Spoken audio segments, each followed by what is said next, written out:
வனாந்திரம் என் வாழ்வானதே, பாதைகள் எங்கும் இருளானதே.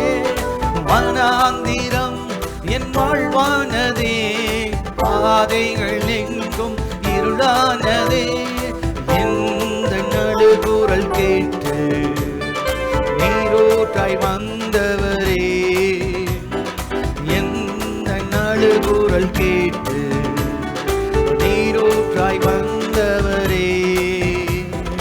வீலகாயோ சொல்லுவோம் காண்கின்ற தேவன் நீ. ஆமை உள்ளத்தினால வீலகாயோ இயேசுவே காண்கிற தேவன் எங்களோடு கூட. பரிசுத்த தேவன் எங்கள் மத்தியில் அசைவாடி கொடுக்கிற எத்தனை சூழ்நிலைகள் வரலாம், எத்தனை போராட்டங்கள் வரலாம், எத்தனை பிரச்சனைகள் வரலாம், ஆனா கர்த்தர் எங்களோடு கூட இருக்கிறீர் ஆண்டவரே. இந்த காலை வேளையில பரிசுத்தமான ஓய்வு நாளில சமூகத்தில் காத்திருக்கிற ஒவ்வொருவருடைய காரியங்களில் கர்த்தரை கவனிக்கிறவராய் இருக்கிறதற்காக நன்றி ஆண்டவரே. எந்த இடத்திலிருந்து கேட்டுக்கொண்டிருந்தால் இயேசு கிறிஸ்துவின் நாமத்தினாலே உடைய பலன், பரிசுத்த பலன் அந்த இடத்துல இறங்கட்டுமாய் நாங்கள் ஜெபிக்கிறோம். சகல போராட்டத்தின் வல்லமைகளை நிர்மூலமாக்குவீராக, தடைகளை உடைப்பீராக, பலவீன கட்டுகளை எடுத்து போடுங்க. தேவனுடைய சுவாசத்தின் வல்லமை கடந்து வரட்டும் ஆண்டவரே. தெய்வீக சுகத்தை, ஆரோக்கியத்தை, பலனை தேவனை கட்டளையிடும்படியாக நாங்கள் ஜெபிக்கிறோம். உன்னதத்திலிருந்து ஒரு ஒத்தாசை கொடுக்கப்படுவதாக. தேவ சமாதானம், நீதி, வல்லமை எல்லாம் எங்களுக்கு முன்பாக கர்த்தர் காண்பித்து நடத்துவதற்காக நன்றி செலுத்துகிறோம் ஆண்டவரே. ஒரு உன்னத மகிமை, ஒரு உன்னத பலன் எங்களுக்குள்ளே நிறைவாய் கர்த்தர் கொடுக்க போவதற்காக நன்றி. உடைய நாமத்தை நாங்கள் அறிந்திருக்கிறோம். நீதியின் சூரியனாகிய நீர் பிரகாசிக்க எங்களுடைய வாழ்க்கையை முழுவதுமாய் அர்ப்பணிக்கிறோம் அப்பா. எந்த குறைவுகள், குற்றங்கள், பாவம், மீறுதல்கள், தேவன் விரும்பாத காரியங்கள் எது இருக்கிறதோ எல்லாவற்றையும் எடுத்து போட்டு பரிசுத்தமாக்கி உடைய ரத்தத்தில் கழுவி ஆண்டவரை சுத்திகரித்து இந்த நாட்களிலே எங்கள் ஒவ்வொருவரையும் உடைய அன்பின் சட்டைகளுக்குள் கர்த்தர் நீர் மறைத்துக் கொள்ள வேண்டுமாய் ஜெபிக்கிறோம். நீர் எங்களை இழுத்துக் கொள்ளுவீராக. உடைய பரிசுத்த ஆளுகை எங்கள் மத்தியிலே கடந்து வருவதாக. உம்மை நம்பி நிற்கிற எங்களுடைய வாழ்க்கையில ஒரு அற்புதம் நடக்கட்டும் ஆண்டவரே, அற்புதம் நடக்கட்டும் கர்த்தாவே. இரக்கத்தின் மத்தியில உடைய கிருபையை வெளிப்படுத்தி காண்பித்து ஒவ்வொருவரையும் அந்த ஜீவ சுவாசத்தை பெற்றுக்கொள்ள கிருபை தந்து இந்த நாட்களில் இருந்த தொற்று நோய் கிரியைகள் ஆண்டவரே முறியடிக்கப்படுவதற்கு கர்த்தருடைய ஆவியானவர் உம்முடைய கரத்தை நீட்டி ஒரு அற்புதத்தை செய். இந்த தேசத்துல விடுதலை கொடுங்க. மறித்து கொண்டிருக்கிற ஜனங்கள் மேல் இரக்கமாயிரும் ஆண்டவரே, ஒரு விசை இரக்கமாயிரும். நீர் பல காரியங்களை, நீதியை சரி கட்டுகிற தேவன் என்பதை இந்த நாட்கள்ல, இந்த வருஷத்துல நீர் பேசினே. ஆனா இந்த நீதி கர்த்தருடைய ஆவியானவர் உம்முடைய இரக்கத்திலே வைத்து எல்லா சூழ்நிலையும் மாற்றி இந்த ஒரு விசை கிருபையாய் நீர் இறங்கி எங்களுடைய தேசங்களுக்கு ஒரு மாறுதலை கட்டளையிடும்படியா ஜெபி. உம்மை நம்பி வந்து நிற்கக்கூடிய பயம், கர்த்தருக்கு பயப்படுகிற பயம், உலகத்தில் பேசிக்கொண்டிருந்த மனுஷர்கள் தேவனை மதிக்காமல் பேசிக்கொண்டிருந்த காரியங்கள், பல கிரியைகளை ஆண்டவரே உம்முடைய வார்த்தைகளை அற்பமாய் எண்ணினவர்கள், தேவன் இல்லை என்று சொல்லுகிற மதிகேடன் கர்த்தருடைய ஆவியானவர் இந்த நாட்களில் உணர்வார்களாக, ஒவ்வொருவரும் உணர்வார்களாக. இயேசு இரட்சகர் என்பதை உணர்வார்களாக, இயேசு மெய்யானவர் என்பதை உணர்வார்களாக, கிரியை செய்கிறவர் என்பதை உணர்வார்களாக. நீர் அப்படி செய்ய போவதற்காக நன்றி. உடைய பரிசுத்த நாமத்துக்கு மகிமையாய் எல்லாவற்றையும் நாங்கள் தாழ்த்தி ஒப்புக் கொடுக்கிறோம். நிறைவான ஆவியானுடைய பலன் எங்கள் மத்தியிலே கடந்து வரட்டும் ராஜா. உடைய பரிசுத்த கரத்தில் எங்களை தாழ்த்துகிறோம், ஒப்புக் கொடுக்கிறோம். கேட்டுக்கொண்டிருக்கிற ஜெபிக்கிற ஒவ்வொருவர் மேலும் பரிசுத்த ஆவியானுடைய வல்லமை பெருகட்டும். எதிர்பார்க்கிற ஈவுகளை கொடுத்து திருப்தியாக்கும். சமாதானம், சந்தோஷம், நிறைவு காண்பார்கள். இந்த வாரம் முழுவதும் நல்ல சுகம், பலன், ஆரோக்கியத்தை கொடுத்து ஒவ்வொருவரையும் திருப்தியாகும். கர்த்தர் நீர் அப்படி பொறுப்பெடுத்துக்கொள்ளும். எல்லா ஜீவனை சுற்றிலும் வேலி அடைக்கிறோம்.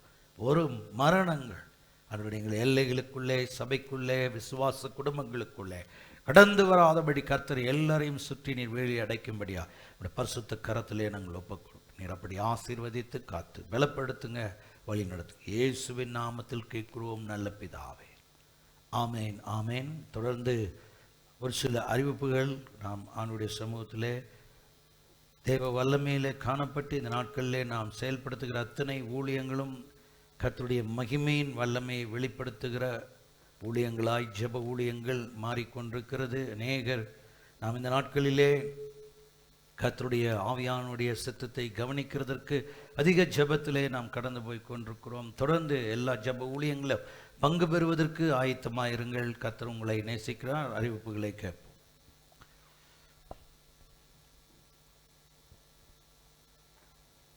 Price Lord. கர்த்தர் உங்களை ஆசீர்வதிப்பாராக.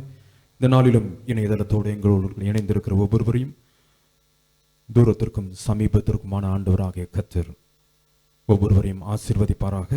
ஒரு சில அறிவிப்புகளை, முதல்ல பிறந்த நாட்களை மற்றும் வெட்டிங் டே அனிவர்சரியை காண்கிற ஒவ்வொருவருக்காகவும் ஜெபித்ததற்கு பின்பதாக சபையினுடைய அறிவிப்புகளை உங்கள் மத்தியிலே தெரிவிக்க ஆசைப்படுகிறோம். இந்த நாளிலும் பிரதர் மோசஸ் கிளை சபையை சார்ந்தவர், அதுபோல சிஸ்டர் ஜெயா கிறிஸ்டி அவர்கள் இந்த நாளிலும் பிறந்த நாளை காண்கிறார்கள். அதுபோல பிரதர் விஜயபாபு 19ஆம் தேதி அவர்களுக்கு பிறந்த நாள். அதுபோல வெட்டிங் டே அனிவர்சரி இந்த நாளிலும் brother Jebaraj Nelson, sister Beulah Jebaraj அவர்கள் கிளை சபையை சார்ந்தவர்கள். மற்றும் 20ஆம் தேதி பிரதர் ஜான், சிஸ்டர் மோனாஜான் அவர்கள். 22ஆம் தேதி தங்க ரத்னராஜ், சிஸ்டர் ஷைனி பிரபா அவர்கள் வெட்டிங் டே அனிவர்சரி. கர்த்தர் இந்த நாளிலும் அவர்களை ஆசீர்வதிக்கும்படியாக எங்களோடு இணைந்திருக்கிற ஒவ்வொருவரும் என்னோடு கூட நீங்கள் சேர்ந்து ஜெபிக்கும்படியாய் உங்களை அன்போடு கேட்டுக்கொள்கிறோம். கர்த்தர் இந்த வருடத்தில் இவர்கள் ஒவ்வொருவரையும் ஆசீர்வதிக்கும்படியாய், ஒரு நிறைவான ஒரு ஆசீர்வாதத்தின் ஒரு ஆண்டாய் கர்த்தர் இந்த ஆண்டாக கர்த்தர்களுக்கு மாற்றி தரும்படியாய் கண்களை மூடி ஜெபிப்போம். பரிசுத்தமும் இரக்கமுடைய நல்ல ஆண்டவரே, துதிகளின் மத்தியில் வாசம் பண்ணுகிற எங்கள் அன்பின் தகப்பனே, இந்த காலை வேளையிலும் ஆண்டவரே உம்முடைய பரிசுத்த சமூகத்தில் நாங்கள் ஜெபிக்கிறோம். பிறந்த நாளை மற்றும் வெட்டிங் டே அனிவர்சரி காண்கிற ஒவ்வொருவரையும், சபையின் விசுவாச குடும்பங்கள் ஒவ்வொருவரையும் ஆண்டவரே பேர் பேராக உம்முடைய சமூகத்தை நாங்கள் ஒப்புக் கொடுத்து இந்த நாளிலும் ஜெபிக்கிறோம். ஆண்டவரே, வருஷத்தை நன்மையினால் முடிசூட்டுகிற கர்த்தர், இதுவரை நடத்தினவர், இதுவரை இவர்களை பாதுகாத்தவர், இதுவரை ஆண்டவரை தப்புவித்த கர்த்தர், இந்த வருடத்திலும் கர்த்தர் அவர்களை பாதுகாத்து வழிநடத்தி ஒரு மேன்மையை காணும்படியாய் கர்த்தர் நீர் உதவி செய்யும்படியாய் இந்த நாளிலும் ஜெபிக்கிறோம். ஆண்டவரே, கர்த்தருடைய கரம் இவர்களை வழிநடத்தும்படியாய், ஆண்டவருடைய அன்பும் உம்முடைய அரவணைப்பும் ஆண்டவர் இந்த குடும்ப நபர்கள் ஒவ்வொருவருக்கும் காணப்படும்படியாய் இந்த நாளிலும் நாங்கள் ஜெபித்து உம்முடைய சமூகத்தை நாங்கள் மன்றாடுகிறோம்.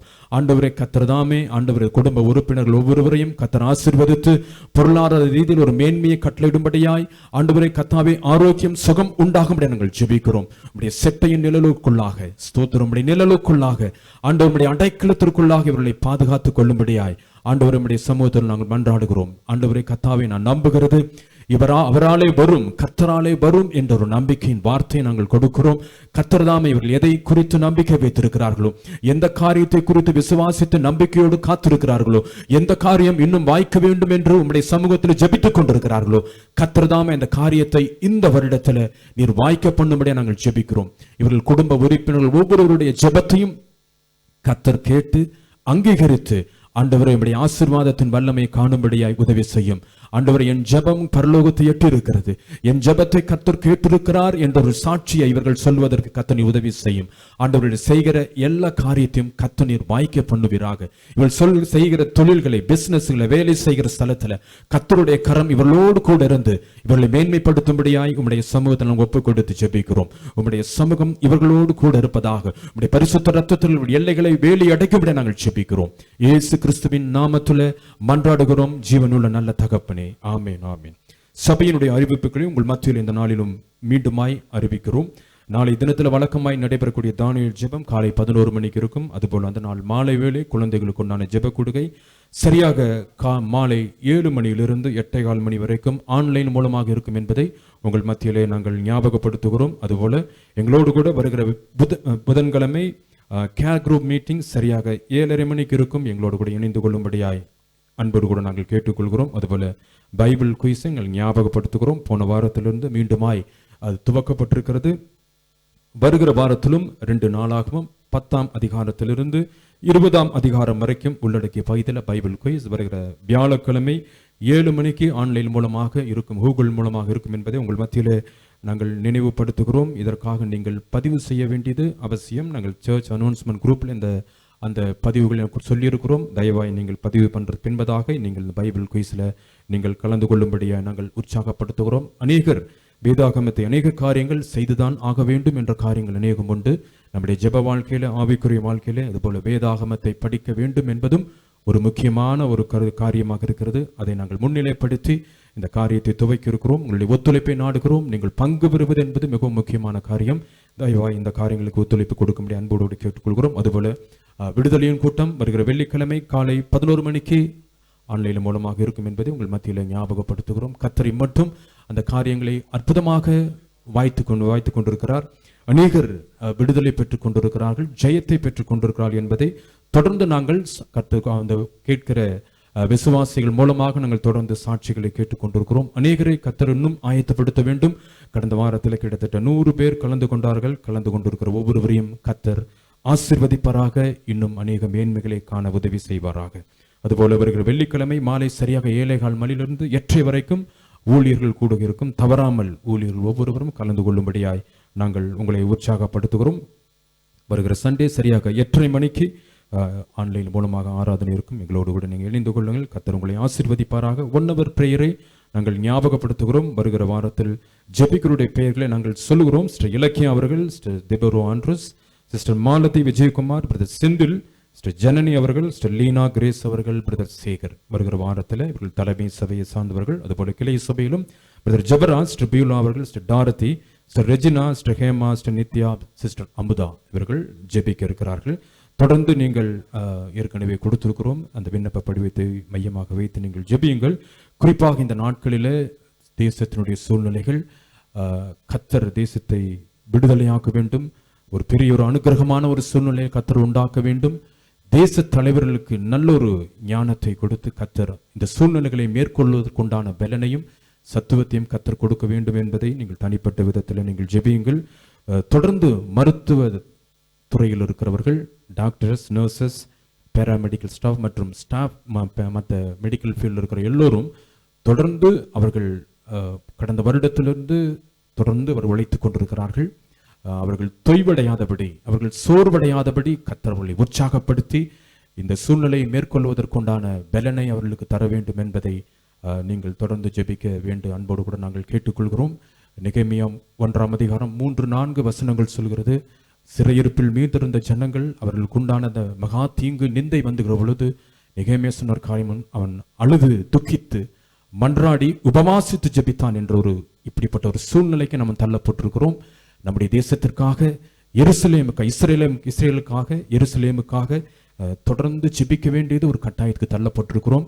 நாங்கள் அன்புடன் விசுவாசி குடும்பங்கள் ஒவ்வொருவரையும் 1 hour பிரேயரில் ஜெபிக்கிறவர்கள் மாத்திரமல்ல, நீங்கள் சபையினுடைய உறுப்பினர்கள், விசுவாச குடும்பங்கள் எல்லோரும் தொடர்ந்து இந்த காரியங்களுக்காக விசேஷித்த ஒரு ஜெப நேரத்தை ஒதுக்கி நீங்கள் ஜெபிக்கும்படியாய் நாங்கள் அன்போடு கூட கேட்டுக்கொள்கிறோம். மஸ்ரூம் பிரேயர் நாங்கள் ஞாபகப்படுத்துகிறோம். அது ஏற்கனவே குறிப்பிட்டபடி நீங்கள் தொடர்ந்து ஆன்லைனில் கான்ஃபரன்ஸ் காலம் மூலமாக நீங்கள் ஜெபிக்க வேண்டுமாய் உங்கள் அன்போடு கேட்டுக்கொள்கிறோம். சபையினுடைய மற்ற ஊழியங்களுக்காக நீங்கள் தொடர்ந்து ஜெபியுங்கள். கர்த்தர் இந்த ஆன்லைனில் இருக்கிற இந்த பிரச்சனைகள் எல்லாவற்றையும், அடிக்கடி நிகழ்வுகிற ப்ராப்ளத்தை எல்லாம் கர்த்தர் சரி செய்து தங்குதடையின்றி இந்த ஊழியங்கள், இந்த கர்த்தருடைய வார்த்தைகள் ஜனங்களுக்கு சென்றடையும்படியாய் நீங்கள் ஜெபிக்கும்படியாய் அன்போடு கேட்டுக்கொள்வோம். இப்பொழுதும் கர்த்தருடைய வார்த்தைக்காக காத்திருப்போம். கர்த்தர் உங்களை ஆசீர்வதிப்பாராக. ஆமென்.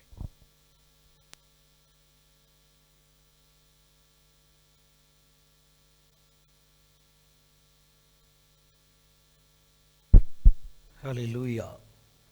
ஆண்டவரும் இரட்சகருமாகிய இயேசு கிறிஸ்துவின் நாமத்தில் உங்களை அன்புடன் வாழ்த்துகிறேன். இந்த நாட்களிலே கர்த்தர் நம்மை அவருடைய வல்லமையுள்ள பிரசன்னத்தினாலே நிரப்பி காத்து நடத்தி கொண்டிருக்கிறதை தான் நாம் பார்க்கிறோம். அநேக சூழ்நிலைகளின் வழியாய் நாம் போகிறோம். ஆனால் கர்த்தர் எல்லாவற்றிலும் அவருடைய வல்லமையை நமக்கு அனுப்புகிறார், பலப்படுத்துகிறார், கிருபையாய் காத்து நடக்க பண்ணுகிறார். இந்த காலை வேளையிலும் நாம் ஒருவேளை ஒரு சில தடைகளை பார்த்தாலும் அது குறித்து நாம் கவலைப்பட வேண்டியதில்லை. என்னால் சூழ்நிலைகள் எல்லாமே நமக்கு சாதகமாக எப்பொழுதுமே இருக்காது. கர்த்தருடைய மகிமையை நாம் பார்க்கிறதற்கு தேவன் இந்த நாட்களிலே அதைத்தான் காண்பிக்கிறார். நம்முடைய ஒரு உற்சாகம், தேவனுக்குள்ளே காணப்படுகிற ஒரு மகிமையான ஒரு அர்ப்பணிப்பு. இந்த அர்ப்பணிப்பு நம்ம இடத்துல இருக்கணும். ஜெபத்தில் ஆயத்தமாக இருக்கணும். எல்லாருக்குள்ளும் அந்த ஜெப ஆவியிலே நாம் நிரப்பப்பட்டு தேவர் சமூகத்திலே காத்திருக்கும் பொழுது அநேக ஆசீர்வாதங்களை நாம் பார்க்க முடியும். இல்லாவிட்டால் பல சூழ்நிலைகளிலே நாம் தடைகளை கண்டு கொண்டு தான் இருப்போம் அருமையானவர்களே. ஆனால் கர்த்தர் இந்த நாட்களிலே நம்மேல் அவர் பிரசன்னராய் இருக்கிறதை நாம் பார்க்கிறோம். ஹல்லேலூயா. இந்த நாளிலும் கூட தேவனுடைய வார்த்தைக்காக நாம் கடந்து போகிறோம். இந்த ஆராதனை மகிமையான ஆராதனை. தேவனுடைய வார்த்தையின் வல்லமை. இன்றைக்கு இந்த வார்த்தை தேவன் நமக்கு பேசும்படிக்கு ஆயத்தப்படுத்தினாரோ, கடந்த வாரம் இதை நான் பேசுவதற்கு எடுத்திருந்தேன். ஆனால் மதர்ஸ் டேவாக இருக்கிறதுனால அன்னையர்கள் தினத்தின் வாழ்த்துக்கள் உங்களுக்கு வர வேண்டும் என்பதற்காக சகோதரி அவர்கள் கர்த்தருடைய வார்த்தை கொடுத்தார். இன்றைக்கு இந்த வார்த்தை பேச வேண்டியதற்கு ஆயத்தப்படுத்தியிருக்கிறோம். வார்த்தையினுடைய தலைப்பே திறக்கப்படுவாயாக.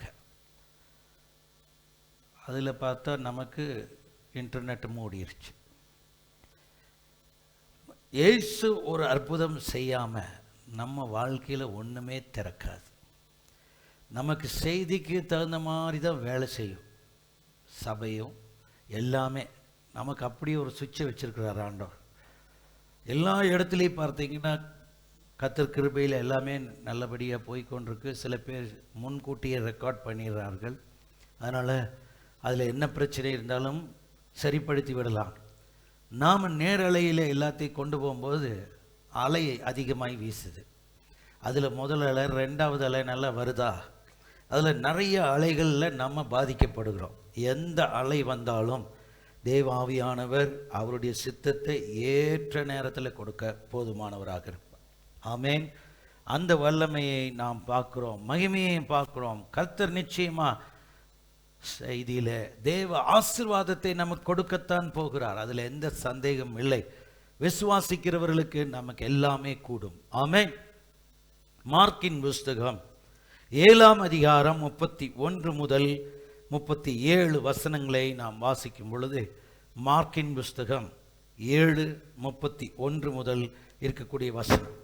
மறுபடியும் அவர் தீரு சீதோன் பட்டணங்களில் எல்லைகள் விட்டு புறப்பட்டு தெக்கப்போலோவின் எல்லைகளின் வழியாய் கலிலேயா கடல் அருகே வந்தார். அங்கே கொன்னை வாயுடைய ஒரு செவிடனை அவனிடத்தில் கொண்டு வந்து அவர் தமது கையை அவன் மேல் வைக்கும்படி வேண்டிக் கொண்டார்கள். அப்பொழுது அவனை ஜனக்கூட்டத்தை விட்டு தனியே அழைத்து கொண்டு போய் தம்முடைய விரல்களை அவன் காதுகளிலே வைத்து உமிழ்ந்து அவனுடைய நாவை தொட்டு வானத்தை அண்ணாந்து பார்த்து பெருமூச்சு விட்டு எப்பத்தா என்றார். அதற்கு திறக்கப்படுவாயாக என்று அர்த்தமாம். உடனே அவனுடைய செவிகள் திறக்கப்பட்டு அவனுடைய நாவு கட்டுகள் அவிழ்ந்து அவன் செவ்வையாய் பேசினான். அதை ஒருவருக்கும் சொல்ல வேண்டாம் என்று அவர்களுக்கு கட்டளையிட்டார். ஆகிலும் எவ்வளவு அதிகமாய் அவர்களுக்கு கட்டளையிட்டாரோ அவ்வளவு அதிகமாய் அவர்களை அது பிரசித்தம் பண்ணின. எல்லாவற்றையும் நன்றாய் செய்தார். செவிடர் கேட்கவும் ஊமையர் பேசவும் பண்ணினார் என்று சொல்லி மென்மேலும் ஆச்சரியப்பட்டார்கள். ஹல்லேலூயா. ஒரு அற்புதமான ஒரு வார்த்தையை நாம் இங்கு பார்க்கிறோம். இயேசு செய்த மிகப்பெரிய ஒரு காரியம். அவருடைய வல்லமையான காரியத்தை இஸ்ரவேலுக்குள் செய்யும் பொழுது, அன்றைக்கு இது தெக்கப்போலோ என்று சொல்லுகிறது டெக்கபோலிஸ், 10 பட்டணங்கள் இருக்கக்கூடிய ஒரு நகரம். அது ஜோர்டான் வரைக்குமே அம்மோனியர்களுடைய இடத்தையும் சார்ந்திருந்த ஒரு இடம், சீரியா வரைக்கும். தெக்கப்போலோ என்று சொல்லுகிற இந்த பட்டணம், 10 பட்டணங்களுடைய அமைப்பு கலிலேயாவுடைய கடற்கு அப்பாலே இருக்கக்கூடிய ஒரு இடமாக, அதாவது வெஸ்ட் சைடில் இருக்கக்கூடிய ஒரு இடமாக, கலிலேயாவிலிருந்து நம்ம பார்க்கும்போது, திபேரியாவிலிருந்து பார்க்கும்போது அது வெஸ்ட் சைடில் இருக்கக்கூடிய ஒரு இடமாக நாம் பார்க்குறோம். இந்த 10 பட்டணங்கள் புறஜாதி பட்டணங்கள் என்று அழைக்கப்பட்ட பட்டணங்கள். இதில் யூதர்கள் இருக்க மாட்டார்கள். யூதர்கள் என்று சொல்லும்போது கலப்படமான யூதர்கள் இருந்திருக்கலாம். பூரணமாய் 100% ஜூ அந்த இடத்துல இல்லை. அப்போ இந்த புறஜாதியாருடைய பட்டணத்தில் இயேசு போக ஆரம்பித்தார். காரணம் என்ன?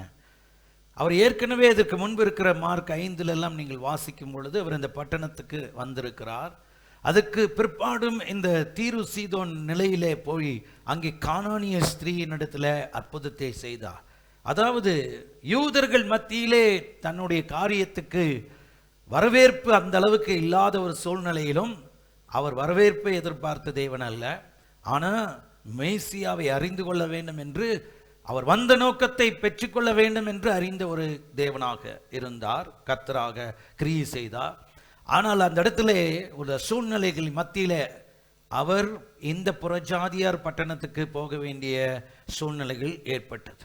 முதல்ல இந்த பட்டணத்தில் பார்க்கும் பொழுது, இந்த பட்டணத்துக்குள்ள செய்த அற்புதத்தின் நிமித்தமாக பட்டணத்துக்குள்ளேயே வராதிங்கன்னு சொல்லி காலில் விழுந்தாங்க. இந்த பட்டணத்து பக்கமே வராதிங்க, தயவு செய்து ஐயா நீர் போய்விடும், எங்களுக்கும் உனக்கும் என்ன, வந்திருக்கிற பிசாசெல்லாம் நீர் ஓட்டுறீரே அப்படின்னு சொல்லி அவங்க வச்சு நம்பிக்கொண்டிருந்த அற்புதமான காரியங்களை எல்லாம், அவங்க மேலே தலைக்கு மேலே வச்சிருந்த காரியங்களை எல்லாம் ஆண்டவர் கடலுக்குள்ள அமுத்திட்டார், விரட்டி அடித்தார், பன்றிகளுக்குள்ள அனுப்பினார். இது இவங்களுக்கு வருமானமாக இருந்தது. பன்றியும் போச்சு, அங்கே இருக்கிற பிசாசும் கிரியைகளை வைத்து அவங்களுக்கு உண்டானதை செய்து கொண்டிருந்தது பல வழிகளில், அதுவும் போச்சு. இப்போ பட்டணமே மாற்றங்களை கண்டது. துரத்தி விட்ட ஒருவனை, ஊரே அர்ப்பணித்து ஏற்றுக்கொள்ளாத ஒருத்தனை, கல்லறைகளில் வாசம் பண்ணுகிற ஒருத்தனை தூரத்தில் எங்கேயோ இருந்த இயேசு நேசித்தார். அப்பாலே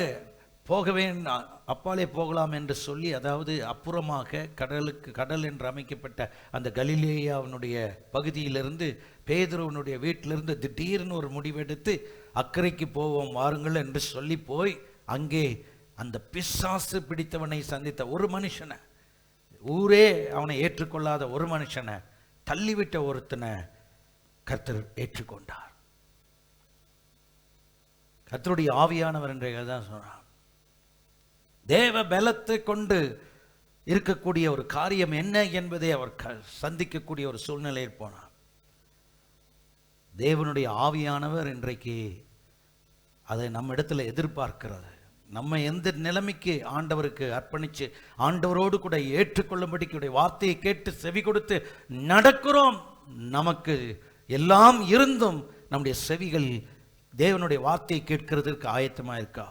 இயேசு எங்கேயோ இருக்கிற தேவனையே கூப்பிடாதவன், தேவனுக்கு ஒரு பெயர் வச்சு அந்த தேவன் இருக்கிறாருங்கிறதையே தெரியாத ஒரு புறஜாதியார் கூட்டத்தில், அதுவும் கல்லறைகளில் வாசம் பண்ணின ஒருவனுக்கு இயேசு அற்புதம் செய்த போது அந்த தேசம் என்ன செய்திருக்கணும்? வரவேற்று இவ்வளோ பெரிய அற்புதம் இவர் மூலமாய் நடந்திருக்கே என்று சொல்லி அந்த அற்புதத்தை செய்தவருக்கு கனப்படுத்தும்படி செஞ்சிருக்கலாம். ஆனால் அன்னைக்கு என்ன நினைச்சாங்க? இவர் இந்த இடத்துல வரக்கூடாது, எங்களுக்கு இவர் தேவையில்லை என்று சொல்லி அந்த இடத்தை விட்டே அவர் போகும்படிக்கு எல்லாரும் மன்றாடி கெஞ்சி வேண்டாம் போயிருங்கன்னு காலில் விழுக, அது குறையா எல்லாத்தையும் அனுப்பினான், இங்கிருந்து போயிருங்கன்னு. அவன் மாட்டும் சொன்னான், நான் உம்முடைய பின்பாக நான் வரட்டுமா? ஏசு சொன்னார், இப்போ நீ வர வேண்டாம், நீ இந்த இடத்துலையே இருந்து உன்னுடைய ஜாதி ஜனங்களுக்கு முதல்ல அவர்கள் உன்னை தள்ளினாங்கள் அல்லவா, உன்னை சேர்த்து கொள்ளட்டும், உன்னை சேர்த்து நீ எவ்வளவு மகிமையான காரியத்தை பெற்றிருக்கிறத பார்த்து நீ சாட்சியா இந்த இடத்துல இரு, அது போதும் என்று சொல்லி அவனை வச்சுட்டு வந்தார். அவனை வச்சுட்டு வந்த ஆண்டவர் இயேசு மீண்டும் அதே இடத்துக்கு போகிறார். அதுதான் இந்த தெக்கப்போலோ என்று சொல்லப்படுகிற 10 பட்டணங்களுக்குரிய பட்டணமாய் தீரு சீதோனிலிருந்து புறப்பட்டு போகக்கூடிய ஒரு முக்கியமான பட்டணம் இன்றைக்கு குர்சி என்ற பெயரில் அழைக்கப்படுகிறது. இந்த பட்டணத்தில் போய் மறுபடியும் நிற்கிறார். இப்போ வரவேற்பு என்ன?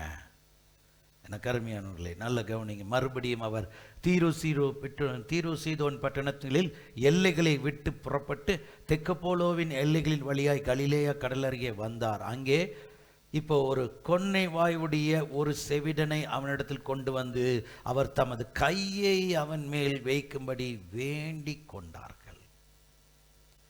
முதல்ல கையை பிடிச்சு கேட்டாங்க, தயவு செய்து ஓடிருங்க, இந்த இடத்த விட்டு நீங்க போயிருங்க, வராதிங்க அப்பான்னு காலில் விழுந்தான் பண்ணி காணாம போனதுக்கு. ஆனா இப்ப என்ன செய்யறான், எல்லாரும் சேர்ந்து கையை அவர் மேல் வையுங்கன்னு சொல்றான். அல்லேலூயா சொல்லுங்க. என் தேவனுடைய ஆவியானவர் மகிமையா இந்த புறஜாதி பட்டணத்தில் நடந்த அற்புதத்துக்கு எப்படி இருக்கும் இயேசுக்கு, இந்த பட்டணத்தை விட்டே துரத்துனவனுங்க இன்னைக்கு என் பட்டணத்தில் கையை பிடிச்சி இழுத்து கை வைங்கன்னு சொல்றாங்க. அல்லேலூயா. தேவனுடைய ஆவியானவர் துரத்தப்பட்ட உன்னை கூட்டி சேர்க்கிற ஒரு ஆண்டவர், மகிமையான ஒரு ஆண்டவர். எப்படிப்பட்ட ஒரு ஆண்டவர்! அவர் எல்லாத்தையும், ஒரு மனுஷனை, தேவனையே துரத்துனான், மனுஷனையும் துரத்துனான் கல்லறைக்கு, தேவனையும் துரத்துனான் ஊரை விட்டு. எதை வேணுமோ அதை வச்சு கொள்ளாமல் வேண்டாததையெல்லாம் சேர்த்து கொள்ளுகிறவனா இருக்கான் இன்னைக்கு. ஏன்னா அவன் இருதயம் நன்மையை கேட்கிறதற்கும் செவி திறக்கிறதற்கும் முடியாதபடிக்கு எல்லாம் இருளடைந்து போனது. இன்னைக்கு எல்லாருடைய செவியும் திறந்துருச்சு விசுவாசத்தில். ஏன்னா விசுவாசம் கேள்வியினால் வரும், கேட்கிறதுனால வரும். இன்னைக்கு விசுவாசத்தை கேட்டதுனால இவங்க எல்லாம் என்ன செஞ்சாங்க, எல்லாரும் பார்த்ததுனால, பெரிய அற்புதம் நடந்ததுனால ஏராளமான பேர், கிட்டத்தட்ட 7000 பேர் அங்கே ரட்சிக்கப்படுவதற்கே ஆயத்தமாக இருந்த ஒரு கூட்டமாக இருந்துச்சுன்னு தான் கணக்கு சொல்லுகிறது. அவ்வளோ பேர் இந்த ஒரு மனுஷனுடைய ரட்சிப்பு, பிசாசு பிடிச்சவனுடைய ரட்சிப்பு மாற்றினது. இப்போ காது கேட்காத பேசாத ஒருவனை கொண்டு வந்து நிறுத்துது. இவங்களை மாத்திரம் ஒருத்தனாலையும் ஒன்றும் செய்ய முடியல. எல்லாரும் பார்த்தாங்க எதுவுமே செய்யலாம், ஆனால் இவனுக்கு ஒன்றுமே செய்ய முடியாது. ஏன்னா இவன் பேசவும் மாட்டான், காதும் கேட்காது. என்னத்தை சொல்ல, எல்லாம் ஆக்ஷன் தான் இவனுக்கு. ஆக்ஷன் எத்தனை நாள் செஞ்சுட்டே இருப்பாங்க. வந்தாலே ஆக்ஷன் செய்யணும்னு சில பேர் போயிடுவான். ஏன்னா அவன் வாழ்க்கையில் ஏற்கனவே ஆக்ஷனில் தான் இருப்பான். அவன்கிட்ட போய் என்னத்தை சொல்கிறது, இவன் வந்தால் ஆக்ஷன் பண்ணணும், இது சொல்லணும், அது சொன்ன, இவனை புரிய வைக்கிறதுக்குள்ள நம்ம ஒரு பாடுபட்டுருவோன்னு சொல்லி என்ன செய்வான், வந்தாலே அவனை தனியாக விட்டுட்டு ஓடுற மாதிரி தான். அப்போ ஜனங்கள் அவனோடு கூட பெருசாக சேர்ந்திருக்க முடியாது, ஒரு தனிமை இருந்திருக்கும். ஆமென். கர்த்தருடைய ஆவியானவர் உனக்கு அற்புதமாய் அதை காண்பிக்கிறார். அப்போ இந்த தனிப்பட்ட மனுஷர்களுக்காக சேர்ந்து நிற்கக்கூடிய ஒரு கூட்டம், விசுவாசிக்கிற ஒரு கூட்டம் அற்புதத்தை பார்க்க ஆயத்தமாக இருக்கு. அதுதான் நம்ம பார்க்க வேண்டியது அவசியம். கை வைங்கன்னு சொல்லுகிறான். அன்னைக்கு அவர் பேசினார். அவன் சொன்னான், இயேசுவை எனக்கும் உனக்கும் என்னன்னா அதட்டி அந்த இடத்துல அவனுக்கு இருக்கிற காரியத்தை, பிசாச வெளியே போகிறான். அதுவே வெளியே போறதுக்கு இப்படி போ அப்படி போன்னு அதே சொல்லு. அதே மாதிரி சொன்னார், போயிடுச்சு, கை வைக்கல. அவன் விழுந்த போது அவனை தூக்கி எடுத்தா. ஆனால் இப்போ எல்லாரும் அவன் இடத்துல கை வைக்க சொன்னாங்க. ஏன்னா இவனுக்கு சொன்னா புரியாது, இவனுக்கு காது கேட்காது, பேசவும் மாட்டான், டெஃப் அண்ட் டம். அப்படி இருக்கும்போது இவனுக்கு இப்போ ஆக்ஷன் தான் முக்கியம். இவனுக்கு யார் என்ன செய்கிறாங்கன்னு தெரியணும். வெறுமனையாக இவர் எங்கேயோ இருந்து சொல்லிட்டு போயிட்டா அற்புதம் எப்படி வந்துச்சுன்னு தெரியாது, எந்த இடத்துலேருந்து வந்துச்சுன்னு தெரியாது. இவனுக்கு எல்லாமே இப்போ டெமான்ஸ்ட்ரேஷன் தான். ஆமேன். இயேசுவும் எப்படி ஒரு மனுஷன் விசுவாசிக்கிறானோ அப்படியே கிரியை செய்வார். அந்த மாதிரி ஒரு காரியத்தை தான் இந்த இடத்துல காண்பிக்க, கையை தொட்டு இவன் மேல் வைக்கும்படிக்கு வேண்டிக் கொள்ளுகிறேன் என்று சொன்னாங்க. எந்த விசுவாசத்தில் இவனுக்கு நிச்சயமா ஏதோ ஒன்று நடக்க முடியும் என்பதை அறிந்தார்கள். மற்றவர்களுடைய விசுவாசம் இவனை ரட்சிக்க ஆரம்பிக்கிறது. திமிர்வாதக்காரனை 4 பேர் சுமந்து கொண்டு இயேசு இருக்கிற பேதுருவனுடைய வீட்டுக்குள்ள இறக்கினான். அங்கே வேதம் சொல்லுகிறது, அவர்களுடைய விசுவாசத்தை கண்டு இயேசு சுகப்படுத்தினார். அதே மாதிரி தான் இயேசு இவனிடத்திலும் வருகிறார். அல்லேலூயா. மற்றவர்களுடைய விசுவாசம் இவன் மேல் கை வைக்க ஆரம்பிக்கவில்லை. அப்பொழுது அவர் ஜனக்கூட்டத்தில் விட்டு தனியே அழைத்து கொண்டு, நல்ல கவனிச்சு பாருங்க. இன்னைக்கு கர்த்தருடைய ஆவியானவர் தேவ சமூகத்தில் என்ன எதிர்பார்க்கிறார் என்பதை நாம் நன்றாய் பார்க்க வேண்டும். ஒரு மனுஷன் எப்படிப்பட்ட சூழ்நிலைகளில் இருந்தாலும் இன்றைக்கு கர்த்தர் அதை மாற்றக்கூடிய வல்லமை உண்டு. ஆனால் அவருக்குன்னு சில காரியங்களை, திட்டங்களை வைத்திருக்கிறார்.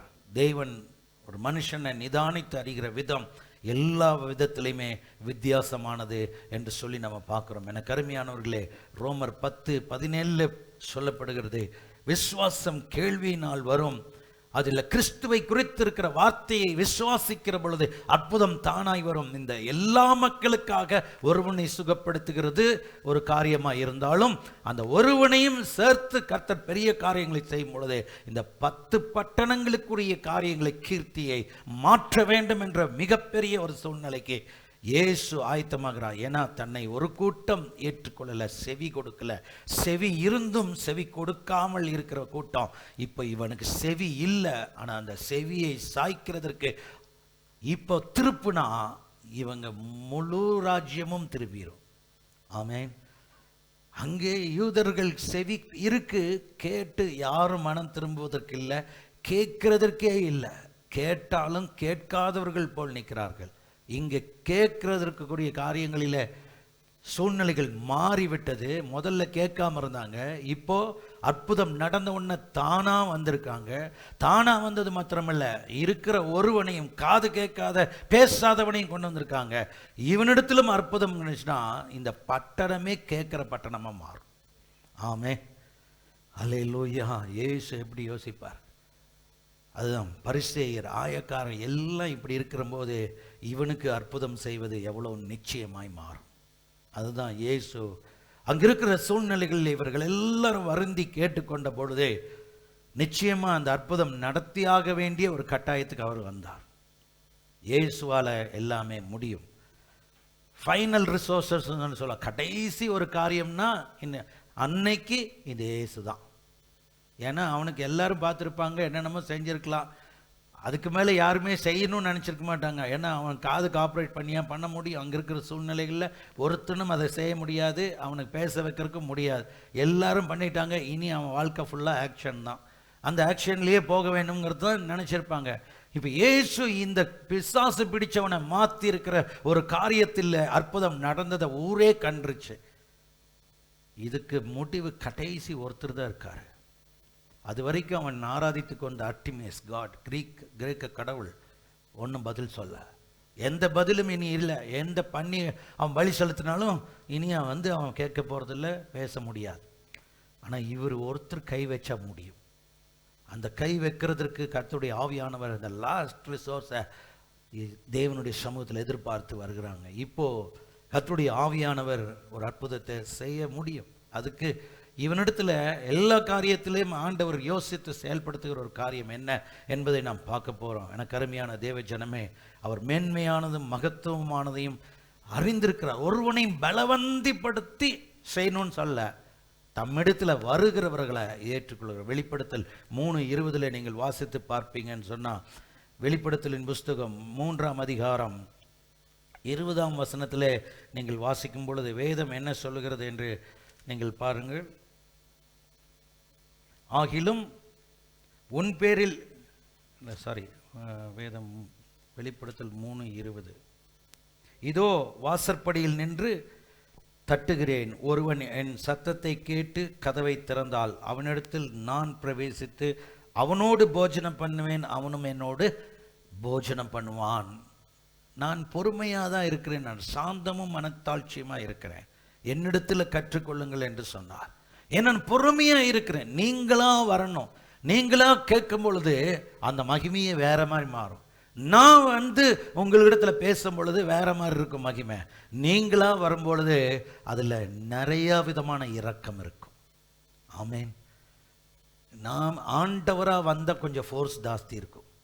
ஆண்டவராக வரும்பொழுது தேவனுடைய திட்டங்களுக்கு அவருடைய பலம் வேற மாதிரி இருக்கும், அவருடைய கோபம் இருக்கும், அவருடைய காரியம் வேற மாதிரி போகிறதுக்கு சான்ஸ். ஆனால் நாம் போகும்பொழுது இரக்கம் அநேகமாக இருக்கும்.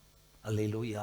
அதைத்தான் கற்றுக் கொடுக்கிறார் இந்த இடத்துல. நான் கதவை தட்டுகிறேன்னு என்ன அர்த்தம்? நான் பொறுமையாக மெல்லமாக நான் நாக் பண்ணுறேன். வந்தோடனே கதவை உடைக்கிற மாதிரி இல்லை, கதவை தட்டுகிறேன்.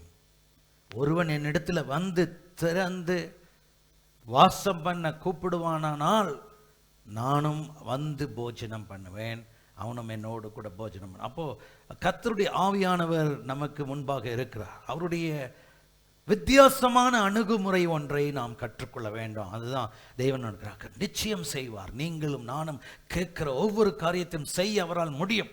ஆனால் அவரிடத்தில் எல்லாமே இருக்கிறதை உணர்ந்து விசுவாசித்தால் அவருடைய அற்புதத்தில் மகா பெரிய காரியம் நடக்கும். அவருடைய இரக்கத்துக்கு அளவே இல்லை என்பதை காண்பிப்பார். 33ஆம் வசனம் சொல்லுகிறது, அப்பொழுது அவர் அவனை ஜனக்கூட்டத்தை விட்டு தனியே அழைத்து கொண்டு போய். அல்ல பாருங்க, அங்கே எல்லாத்துக்கும் முன்னாடி தானே செஞ்சுருக்கணும்.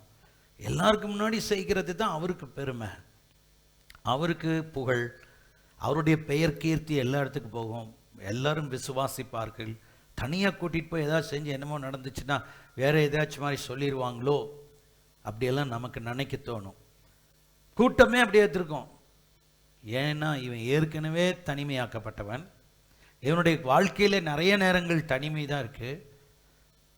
கர்த்தருடைய ஆவியானவர் இன்றைக்கு அதை காண்பிக்கிறார். என்ன சொல்லுகிறாராம்? ஜனக்கூட்டத்திலிருந்து அவனை தனியே பிரித்து கொண்டு போய். யோசித்து பாருங்க, அநேக நேரத்தில் இவன் மற்றவர்கள் இருக்கிற இடத்துல போனால் இவனுக்கு சில பேர் இவனிடத்தில் பேசுவதற்கு புரிய வச்சு சொல்லுகிறது வேற, அதே நிறைய பேர் இவனை கேலி கூத்தாக வச்சு ஆக்ஷன் பண்ணுறதும் வேற. நிறைய விதத்தில் அவன் பாதிக்கப்பட்டிருந்திருக்கலாம். நிறைய காரியங்கள் அவனுக்கு பாதகமாக இந்த ஜனங்களே செய்திருக்கலாம். இப்போவும் இவனுக்கு ஒரு அற்புதத்தை செய்ய இவர் ஏதாவது சொல்ல, மற்றவர்கள் எல்லாம் விசுவாசிக்கிறவன் வேற, அவ்விசுவாசியாக இருக்கிறவன் கேலி கூத்தோடு பார்க்கறது வேற. இப்போ இது எந்த ஒரு காரியத்துக்கும் இடம் கொடுக்காமல் ஜனக்கூட்டத்திலிருந்து என்ன செய்கிறாராம்? தனியே அழைத்து கொண்டு போய் தம்முடைய விரல்களை, இங்கே பார்த்தீங்கன்னா ஒன்றுமே அவர் பேசல. வேதம் சொல்லுகிறது பேசினா அவனுக்கு எப்படி கேட்கும்? அவன் என்னத்தை சொல்ல போகிறான்? இவர் பாட்டுக்கு ஜாப் பண்ணிட்டு போயிருந்தாருன்னா, ஒரு ஊமையன்கிட்டையும் செவிடன்கிட்ட போய் வந்து ஜாப் பண்ணிட்டு இருந்தோம்னா என்ன தெரியும்? ஒன்றுமே தெரியாது. அவர் பார்த்துட்டு அவன் பார்த்துட்டு பாவம் இவருக்கு ஏதோ ஆயிடுச்சுன்னு நினச்சிக்குவான். ஏன்னா அவன் தனியாக பேசிகிட்டு இருக்கிறன்னு ஏதோ வாய்ச்சிருக்கான், அவனுக்கு ஒன்றும் கேட்காது. அப்போ அவருக்கு ஏதோ ஆயிடுச்சுன்னு தான் நினச்சிக்க முடியும். அப்போ இவர் என்ன செய்கிறாராம்? வேதம் சொல்லுகிறது ஜனக்கூட்டத்திலேருந்து பிரித்து கொண்டு போய் தம்முடைய விரல்களை காதிலே தொடுகிறார். விரல்களை காதில் தொட்டோன்னே இவனுக்கு ஏதோ ஒன்று நடக்கும். இப்போ காதில் ஏதோ தொடுறாரு, என்னமோ செய்ய போகிறாரு அப்படிங்கிறது இவனுக்கு ஒரு அறிகுறி. உமிழ்ந்து, அதுதான் கொஞ்சம் ஒரு மாதிரி துப்பி என்ன செய்கிறாரா? நாவை தொடுறாரு. அவருடைய சுவாசம் எச்ச அவரை தூக்கி என்ன செய்கிறாரு? அந்த நாவில் வைக்கிறார். அப்போ இவனுக்கு ஏதோ ஒன்று நடக்குதுன்னு இங்கே தெரியும். ஏன்னா இதுக்கு மேலே பார்த்துருப்பானுங்க இந்த பன்னியை பலி செலுத்தி பல காரியங்களை செய்கிற கூட்டம். இதுக்கு மேலே பல மோசமான காரியங்கள் எல்லாம் செஞ்சுருக்கும். ஆனால் இதில் இவருடைய சுவாசமோ இவருடைய உமிழ்ந்த நீரோ ஒரு பெரிய காரியம் கிடையாது. அவரோட வாழ்க்கையே மாற்றப்போகிற ஒரு சம்பவம். கருமையானவர்களே, வேதம் சொல்லுகிறது உமிழ்ந்து அவருடைய நாவை தொட்டு வானத்தை, அது எல்லாம் பாருங்க ஆக்ஷனில் தான். அப்போ இவனுக்கு விசுவாசத்தை வர வைக்கிற காரியம். அவனுடைய வாழ்க்கையில் கொஞ்சம் அவனுக்குள்ள விசுவாசத்தை போதிக்க வேண்டிய ஒரு அவசியம். ஜனங்க விசுவாசித்து கொண்டு வந்திருக்கிறாங்க, உண்மைதான். ஆனால் இவனும் கையை வைக்க சொன்னாங்க. எப்படி அவர் கேட்குறாங்க பாருங்க, மக்களுக்கு நீ விசுவாசித்தபடியே ஆக கடவுள். யார் விசுவாசித்தா? மக்கள் விசுவாசிச்சா. என்ன விசுவாசிச்சா? நீர் உம்முடைய கரத்தை வைக்க வேண்டும். இவர் என்ன செஞ்சார்? கரம் வைக்காம வைக்க இப்படி ஜெபம் பண்ணால் உனக்கு விடுதலை வேணும் அப்படின்னு சொல்லி அல்ல, அவன் என்ன கேட்டான் அதிலேயே தான் செய்கிறாராம். இவரும் கரத்தை வச்சு தான் செய்கிறார். அல்லேலூயா. கரத்தை காதில் வைக்கிறார், வாயில் வைக்கிறார், எல்லா இடத்துலையும் அவருடைய கரத்தை வைக்கிறார்.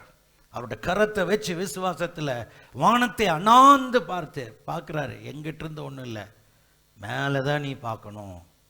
அவனுக்கு கற்றுக் கொடுக்குறார், மேலே பாரு. அப்போ அவனும் பார்த்துருப்பான் மேலே.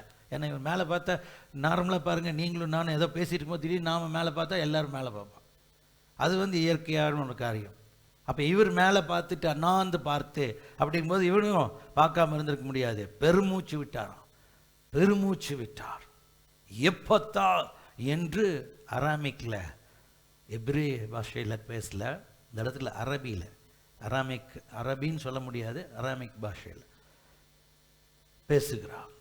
எப்பத்தா என்றால் திறக்கப்படுவாயாக. நிறைய இவர் சொன்னது எல்லாமே அராமிக் பாஷையில் தான் அநேக காரியங்கள் பேசினார். அதை கடைசியில் சொல்லப்படும் பொழுது தான் இவைகள் எல்லாம் கணக்கிட்டு ஒவ்வொரு வார்த்தைகளையும் அவர்கள் போட்டிருக்கிறதை குறித்து நம்ம பார்க்குறோம்.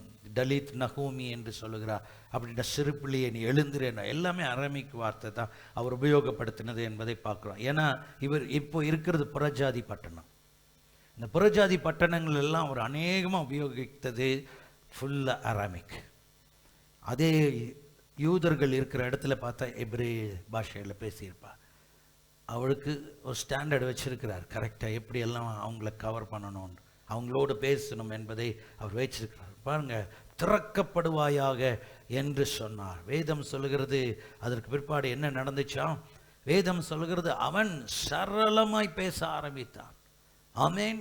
அவனுக்கு சில பேர் திறக்கப்பட்டோன்னு திக்கி டைப் அடித்து நிறைய காரியங்களை சொல்லுவாங்க. அப்படியெல்லாம் இல்லை. அது ஸ்டார்ட் பண்ணும்போதே கரெக்டாக அப்படியே கம்ப்ளீட்டாக அவனுக்கு ஓப்பன் ஆனதை பார்க்கணும். வேதம் சொல்லுகிறது இவர்களுடைய காரியங்களை எல்லாம் கர்த்தருடைய ஆவியானவர் அப்படியே ஒரு நொடி பொழுதுல அவர் திறக்கப்படுவாயாக என்று சொல்லும் பொழுது எல்லாம் திறக்கப்பட்டு போச்சு. அவனுடைய வாழ்க்கையில அவனை இதுவரைக்கும் கட்டி வைத்திருந்த அவன் நாவின் கட்டுகளை கர்த்தர் அவிழ்த்தார். அவன் செவி கேட்க முடியாதபடிக்கு இருந்த அடைப்பை கர்த்தர் திறந்தார். பரலோக தேவனை நோக்கி அவர் பார்த்து சொன்னார். அந்த ஒரு அற்புதம் அவனுக்கு முன்பாக நடந்ததை அவன் பார்த்தான். அல்லேலூயா. என இயேசுவால் எல்லாமே முடியும். அவர் சொன்னாலே நடக்கும், சொல்லாமையும் நடக்கும்.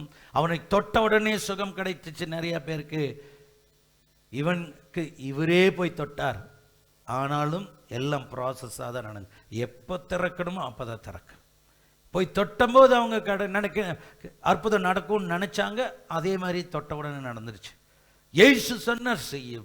பயங்கரமாக அந்த இடத்துல சத்தம் கேட்டுட்டு இருந்துச்சு. கலிலேயாவுடைய கடலினுடைய சத்தம். அது ஒரு சாதாரண பெரிய கடலினுடைய அலைகள் எல்லாம் கிடையாது. இருந்தாலும் அந்த சத்தத்துக்கு பயந்தான சீஷர். ஆனால் ஏசு இறையாதே, அமைதியாயிரு அப்படின்னு ஒரு சத்தம் போட்டால் அவ்வளோதான், கம்ப்ளீட்டாக ஆஃப்.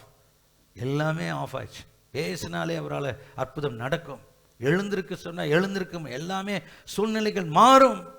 அற்புதம் தூரத்தில் இருக்கிறான்னு நீ ஒரு வார்த்தை சொல்லுங்க போதும்னு சொன்னால் தூரத்தில் இருந்து அற்புதம் நடக்கும். ஆனால் எப்படி எந்த விசுவாசத்தில் இருந்தால் அதே விசுவாசத்தின் அடிப்படையில் இயேசு செய்ய போதுமா இருக்கிறார். அவருடைய காரியம் வித்தியாசமாக இருக்கிறது. மாயாஜால வேலையெல்லாம் பண்ண வேண்டிய அவசியம் இல்லை. சில பேர் சொன்ன எல்லாம் செய்ய முடியும்னு இருந்தால் கூட இப்போ பார், இங்கே பார், மேலே பார், கீழே பார், சாக்கு அப்படிமா.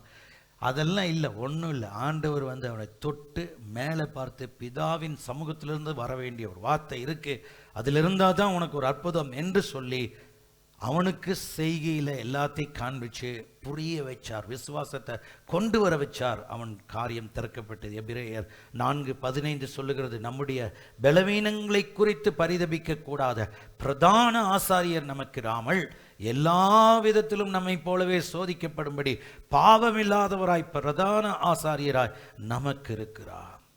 உண்மையாய் நமக்கு என்ன காரியம் என்பதை அறிந்து நம்மோடு கூட இருக்க வேண்டும் என்று விரும்புகிற ஒருத்தர் இருக்கிறார். அவர் சொல்லும் பொழுது எந்த கட்டும் திறக்கப்படுகிறது. மார்க்கின் புஸ்தகம் 7:34 வானத்தை அண்ணாந்து பார்த்து பெருமூச்சு விட்டு எப்பத்தா என்றார். அப்படின்னு அவர் பெருமூச்சு விட்டு சொன்னால் அந்த திறக்கிறது எப்படி திறந்திருக்குன்னு யோசிச்சு பாருங்களேன்.